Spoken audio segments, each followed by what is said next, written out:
ఎవరు? ఒక ఊరిలో ఒక రాజకుమారుడికి వివాహం చేయడానికి అతని అమ్మానాన్నలు పక్క ఊరి రాజు కూతురిని చూడడానికి వెళ్ళారు. రాజు ఆమెతో ఆపద సమయాల్లో నిన్ను ఎవరు కాపాడుతారు అని అడిగాడు. ఆమె నన్ను మా అమ్మ నాన్నలు కాపాడుతారు అని చెప్పింది. ఆ సమాధానం రాజుకి నచ్చలేదు. దాంతో వాళ్ళు మరొక ఊరికి వెళ్ళారు.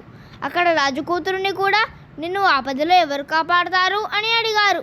ఆమె నా అన్నదమ్ములు కాపాడుతారని చెప్పింది. ఆ సమాధానం కూడా రాజుకు నచ్చలేదు.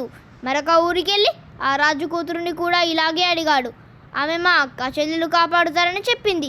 రాజుకు ఆ సమాధానం కూడా నచ్చలేదు. దాంతో రాజు ఎవరైతే సరైన సమాధానం చెబుతారో వాళ్ళకి రాజకుమారుని ఇచ్చి వివాహం జరుపుతారని దండోరా వేయించాడు. అనేక మంది రాజభవనానికి వచ్చారు.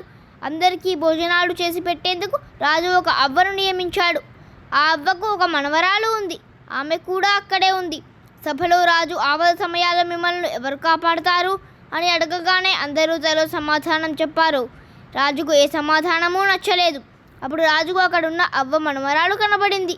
ఆమెను పిలిచి నీవు చెప్పగలవా అని అడిగాడు. దానికి ఆమె ఆపద సమయంలో నేను ఒకరి సహాయం కోసం ఎప్పుడూ ఎదురు చూడను, నన్ను నేనే కాపాడుకుంటాను అని సమాధానం ఇచ్చింది. ఆ మాటలు విన్న రాజు ఇంతకాలానికి నాకు సరి అయిన సమాధానం వచ్చింది, ఇలాంటి ధీరురాలే నాకు కావాలి అంటూ ఆ అమ్మాయిని తన కుమారునికి ఇచ్చి వివాహం జరిపించాడు.